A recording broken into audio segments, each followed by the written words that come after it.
అందరికీ నమస్కారం. నా పేరు doctor K Raghuramudu, Seetharama Ayurveda hospital, Kurnool.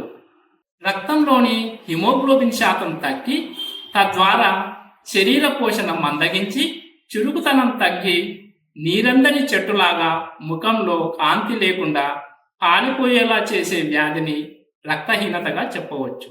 గర్భిణీ స్త్రీలు, బాలింతలు, 15 నుండి 45 సంవత్సరాలు వయసు కలిగిన స్త్రీలు, 11 సంవత్సరాలలోపు చిన్నపిల్లలలో ఎక్కువగాను, ఆడవారితో పోల్చుకుంటే మగవారిలో సాధారణంగా కొంచెం తక్కువగాను రక్తహీనత సమస్య కనిపిస్తూ ఉంటుంది.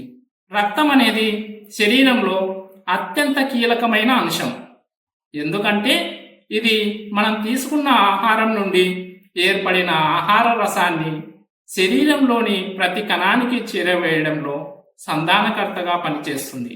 రక్తహీనతకు ముఖ్య కారణాలు: ఈ రోజుల్లో చాలామంది సమయానికి తినకపోవటం, తినే సమయంలో టీవీ కానీ మొబైల్ కానీ చూస్తూ తినడం వలన క్రమంగా ఆకలి మందగించి తద్వారా శరీరానికి తగిన ఆహారం అందకపోవటం వలన పోషకాహార లోపం ఏర్పడి రక్తహీనతకు దారితీస్తుంది. మన ప్రేగులలో ఉక్వామ్స్ ఉండటం వలన సరైన పోషక ఆహారం తీసుకున్నప్పటికీ అవి రక్తంలోకి చేరకుండా ఉక్వామ్స్ పీల్చిపేయడం వలన కూడా రక్తహీనత వస్తుంది. మలేరియా మరియు కొన్ని రకాల వైరల్ ఫీవర్లు వచ్చినప్పుడు ఎర్ర రక్త కణాలు అధిక సంఖ్యలో విచ్ఛిత్తి జరిగి రక్తహీనతకు దారితీస్తుంది. కొందరు స్త్రీలలో ఋతుస్రావం ఎక్కువ కావటం వలన కూడా రక్తహీనత రావచ్చు. చాలా మంది లావైపోతామనే భయంతో సరిపడా తినకపోవడం వలన కూడా రక్తహీనతకు దారితీస్తుంది.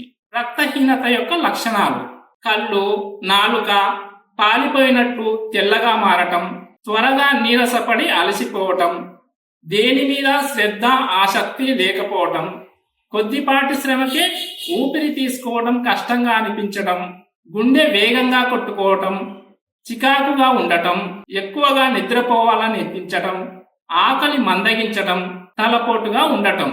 తీవ్ర రక్తహీనత యొక్క లక్షణాలు: అధికంగా ఆయాసపడటం, ఎక్కువగా అలసట రావటం, జుట్టు రాలిపోవటం, కాళ్ళు, చేతులు, ముఖంలో వాపు రావటం.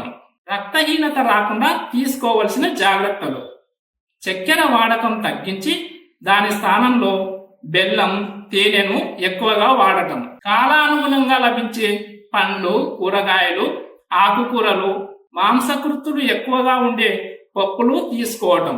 ఎండు ద్రాక్ష, ఎండు ఖర్జూరం లాంటి ఐరన్ సమృద్ధిగా కలిగిన వాటిని తరచుగా తీసుకోవటం.